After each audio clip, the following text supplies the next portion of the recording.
बिस्मिल्लाहिर्रहमानिर्रहीम। अस्सलाम वालेकुम दोस्तों आजकल सुनने में आ रहा है कि मादियाँ ज़्यादातर, बच्चे तो खैर इन दिनों बीमार होते ही होते हैं, लेकिन मादियों में थोड़ी सी प्रॉब्लम आ रही है। ज़्यादातर जो मादियाँ अंडे दे के हट जाती हैं या बैठी बैठी उनके पोट जाम हो रहे हैं। तो सर्दी, ये ज़्यादातर सर्दी की वजह से ही हो रहा है।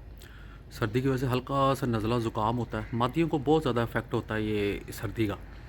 तो ज़रा सा, क्योंकि इन्होंने अंडा देना होता है, अंडा देने के बाद इनको कमज़ोरी हो जाती है, तो उसकी वजह से सर्दी जो है ना इन पर अटैक कर देती है। तो आज मैं आपको उसका हल मैं आपको बताता हूँ। सिंपल सा हल है, हर बंदा कर सकता है। एक आपको ऑक्सीटोसिन की ज़रूरत होगी, तकरीबन 2 सीसी, ठीक है, ऑक्सीटोसिन भैंसों वाला टीका।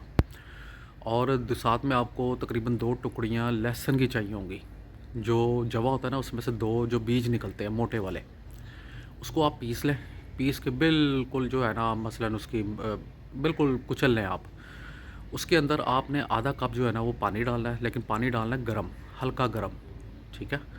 और उसमें तकरीबन 2 सीसी ये ऑक्सीटोसिन डाल देना है। और काला नमक तकरीबन इतनी सी चुटकी लेके ना उसके अंदर डाल देना है।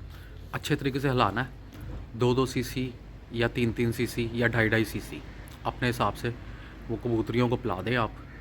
जो कोई भी टाइम मिले उस पर आप पिला दें। तकरीबन ये 1-2 दिन आपने जारी रखना है। इंशाल्लाह आपकी कबूतरियाँ बिल्कुल ठीक हो जाएंगी। लेकिन सबसे बड़ी एहतियात वाली बात यह है कि आपने उनको नरों से लदा रखना है। अक्सर कबूतर या जो कबूतर कमज़ोर हो जाता है ना, तो लोग उसकी ना ठीक होने और मरने की वजह ये होती है, कबूतर चढ़ चढ़ के मार देते हैं। तो आपने जो है ना इस चीज़ का एहतियात करना है। इंशाल्लाह आप ये करें, आपको बहुत फ़ायदा होगा। बहुत बहुत शुक्रिया।